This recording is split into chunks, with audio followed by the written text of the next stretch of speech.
Hi friends, welcome to U R creation. ಇವತ್ತು ನಾನು churidar top stitching ತೋರಿಸ್ತಾ ಇದ್ದೀನಿ. ಫ್ರಂಟ್ ಆ್ಯಂಡ್ ಬ್ಯಾಕ್ ಎರಡೂ ಸೈಡಿನ ಮೆಜರ್ಮೆಂಟಿಗೆ ಈ ರೀತಿ ಕ್ಯಾನ್ವಾಸ್ ಒಂದು ರೆಡಿ ಮಾಡ್ಕೋಬೇಕು. ನಂತರ ಆ ಕ್ಯಾನ್ವಾಸನ್ನು ಈ ರೀತಿ ನಾವು ಕಟ್ ಮಾಡಿರ್ತೀವಲ್ಲ ಫ್ರಂಟ್ ಆ್ಯಂಡ್ ಬ್ಯಾಕು ಅಂತ, ಆ ಬಟ್ಟೆಯ ಮೇಲೆ ಈ ರೀತಿ ಸ್ಟಿಚ್ ಮಾಡ್ಕೋಬೇಕು. ಮೊದಲಿಗೆ ತುಂಡ್ಪಿನನ್ನು ಹಾಕಿ ರೆಡಿ ಮಾಡಿಕೊಂಡು ನಂತರ 2 ಇಂಚು ನಾವು ಒಂದು ಲೈನ್ ಹಾಕಿರ್ತೀವಿ, ಆ ಲೈನ್ ಮೇಲೆ ಮೊದಲಿಗೆ ಸ್ಟಿಚ್ ಮಾಡ್ಕೋಬೇಕು. ಏಕೆಂದರೆ ಇದು ವೆಲ್ವೆಟ್ ಕ್ಲಾತು, ಹಾಗಾಗಿ ಅದನ್ನು ಜಾರಬಾರ್ದು. ಇದು ನಾನೀಗ ಸ್ಟಿಚ್ ಮಾಡ್ತಾ ಇರೋದು ಫ್ರಂಟು.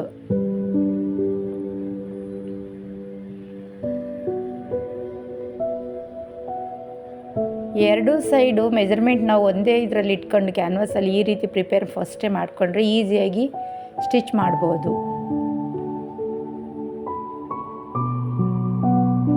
ಮೊದಲಿಗೆ ಈ ರೀತಿ ಮೇಲ್ಗಡೆ ಸ್ವಲ್ಪ ಕಟ್ ಮಾಡ್ಕೋಬೇಕು. ಆ ಕಟ್ ಮಾಡಿರೋ ಪ್ಲೇಸನ್ನು ಸೆಂಟ್ರಲ್ಲಿ ನೀಟಾಗಿ ಈ ರೀತಿ ಇಟ್ಟು ಒಂದು ಪಿನ್ ಹಾಕೋಬೇಕು. ಜಾರಲ್ಲ ಈ ರೀತಿ ಪಿನ್ ಹಾಕಿದರೆ.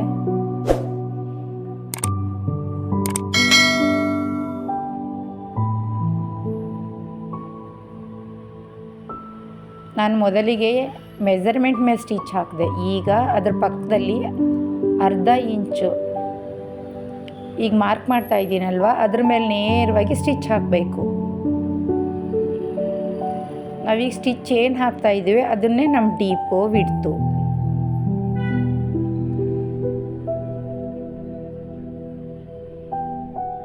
ಈ ರೀತಿ ಸ್ಟಿಚ್ ಹಾಕೋಬೇಕು. ನಮಗೆ ಯಾವ ಶೇಪ್ ಬೇಕು, ರೌಂಡ್ ಬೇಕೋ ಯಾವ್ದು ಬೇಕೋ. ಇಲ್ಲಿಗೆ ನಾನು ಬ್ಯಾಕ್ ರೌಂಡ್ ಹಾಕಿದ್ದೀನಿ.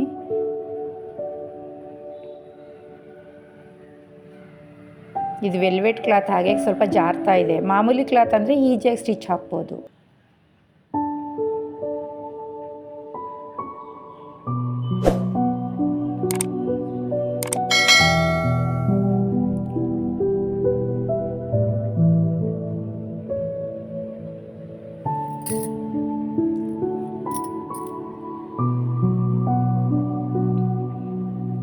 ನೆಕ್ಸ್ಟ್ ನಾನು ಫಸ್ಟು 2 ಇಂಚಲ್ಲಿ ನಾನು ಸ್ಟಿಚ್ ಹಾಕಿದ್ನಲ್ಲ ಅದ್ರ ಮೇಲೆ ಕಟ್ ಮಾಡ್ತಾ ಇದ್ದೀನಿ.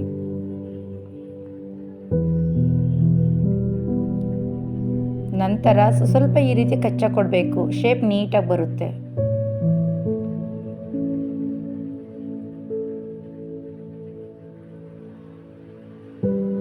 ಈಸಿಯಾಗಿ ಈ ರೀತಿ ನೆಕ್ ಹೊಲ್ಕೊಂಡ್ರೆ ಈಸಿ ಅನಿಸುತ್ತೆ ನೋಡಿ. ನೆಕ್ಸ್ಟು ಅದನ್ನು ಒಳಗಡೆ ಫೋಲ್ಡ್ ಮಾಡಿ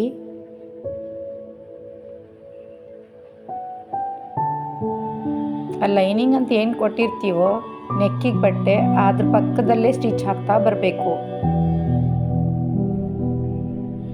ನೆಕ್ಸ್ಟ್ ಅದನ್ನು ಫೋಲ್ಡ್ ಮಾಡಿ ಈ ರೀತಿ ಒಳಗಡೆ ಮಾಡಿ ಅದ್ರ ಮೇಲೆ ಸ್ಟಿಚ್ ಹಾಕಬೇಕು.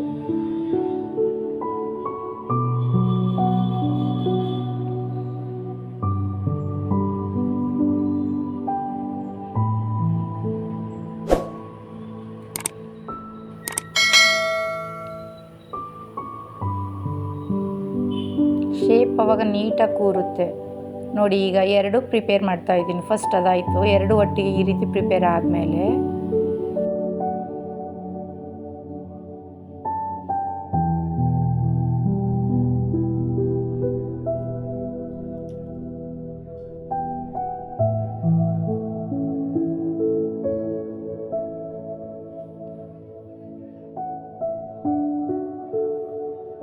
ನಂತರ 2 ಪೀಸನ್ನು ಈ ರೀತಿ ಇಟ್ಟು ಶೋಲ್ಡರ್ ಜಾಯಿಂಟ್ ಮಾಡಬೇಕು. ಶೋಲ್ಡರ್ ಜಾಯಿಂಟ್ ಮಾಡಬೇಕಾದ್ರೆ ಶೋಲ್ಡರಿನ ಭಾಗ ಅರ್ಧ ಇಂಚು ಹಿಡಿದು ಸ್ಟಿಚ್ ಹಾಕಬೇಕು. ಅದೇ ರೀತಿ 2 ಸ್ಟಿಚ್ ಹಾಕಬೇಕು.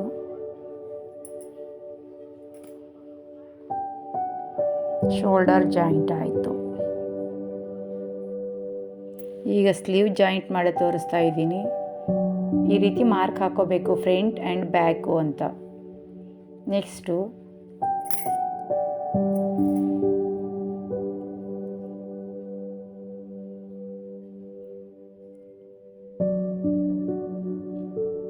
ಈ ರೀತಿ ತೋಳನ್ನು ನೋಡ್ಕೋಬೇಕು. ಫಸ್ಟು ಎಷ್ಟು ಲೆಂತ್ ಇದೆ ಏನು ಅಂತ ನೋಡ್ಕೊಂಡು ನೀಟಾಗಿ ಈ ರೀತಿ ಇಟ್ಟು ನಂತರ ಸ್ಟಿಚ್ ಮಾಡಬೇಕು.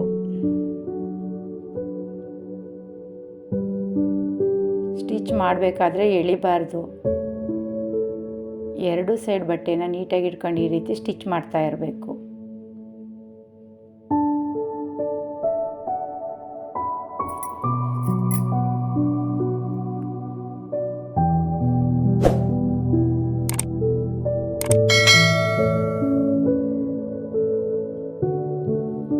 ಈಗ ಸ್ಟಿಚ್ ಆಯಿತು. ಈಗ ಸ್ಲೀವಿನ ಕೆಳಭಾಗದಲ್ಲಿ ಒಂದು ಫೋಲ್ಡ್ ಮಾಡಿ ಸ್ಟಿಚ್ ಹಾಕಬೇಕು.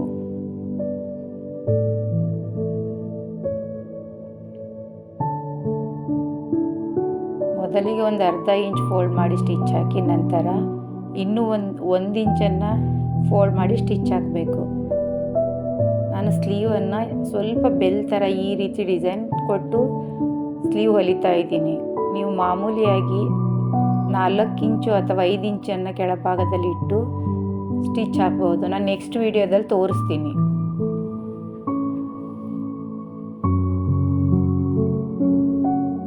ಸೈಡ್ ಜಾಯಿಂಟ್ ಮಾಡ್ತಾ ಇದ್ದೀನಿ ಈಗ ನಾನು.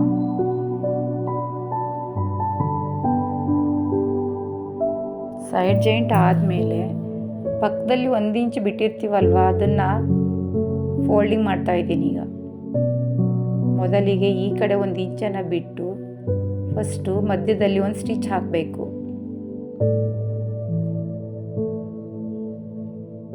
ಹೀಗೆ ಸ್ಟಿಚ್ ಹಾಕ್ತಾ ಹೋಗಿ ಮೇಲ್ಗಡೆ ಹಿಪ್ಪಿನ ಪ್ಲೇಸಲ್ಲಿ ಸ್ವಲ್ಪ ಈ ರೀತಿಯಲ್ಲಿ ರಿವರ್ಸ್ ತಗೋಬೇಕಿಲ್ಲಿ.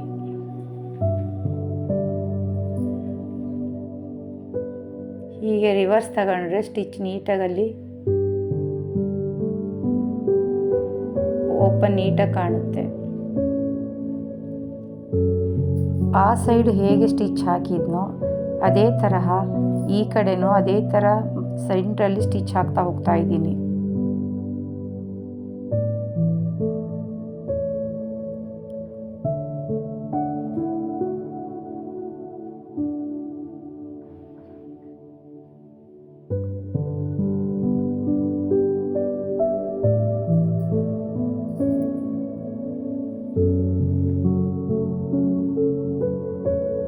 ನಂತರ ಡಬಲ್ ಫೋಲ್ಡ್ ಮಾಡಿಬಿಟ್ಟು ಆ ಬಿಟ್ಟಿರೋ ಬಟ್ಟೆನ ಡಬಲ್ ಫೋಲ್ಡ್ ಮಾಡಿ ಕೆಳಭಾಗದಿಂದ ಸ್ಟಿಚ್ ಹಾಕ್ತಾ ಬರ್ತಾ ಇದ್ದೀನಿ. ಈಗ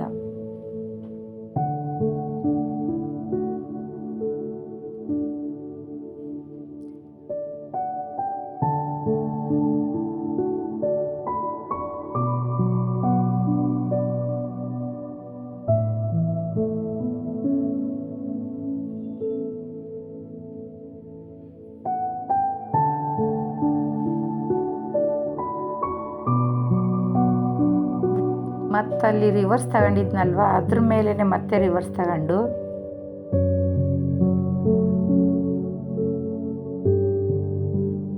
ಟರ್ನ್ ಮಾಡ್ಕೊಂಡು ಈ ರೀತಿ ಅದ್ರ ಮೇಲೆ ರಿವರ್ಸ್ ತಗೋಬೇಕು.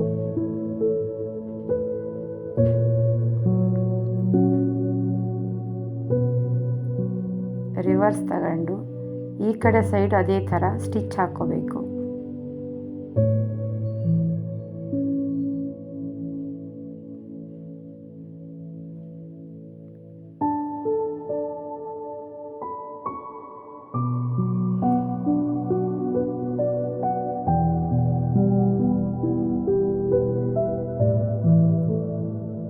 ಇದು ಕುರ್ತಿಯ ಸೈಡ್ ಓಪನ್.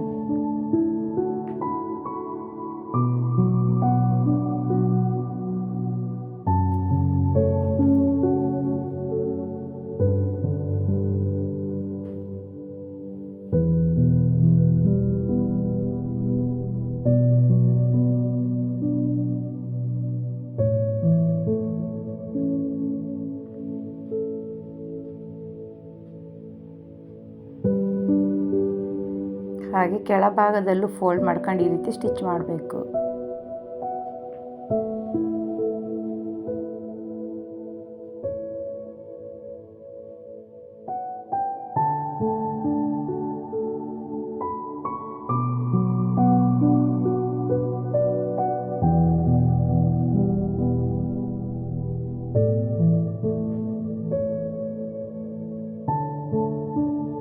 ಕಡೆ ಈ ಕಡೆ ಸ್ಟಿಚ್ ಆದಮೇಲೆ ಕೆಳಭಾಗ ಈ ರೀತಿ ನೀಟಾಗಿ ಫೋಲ್ಡ್ ಮಾಡಿ ಸ್ಟಿಚ್ ಮಾಡಬೇಕು.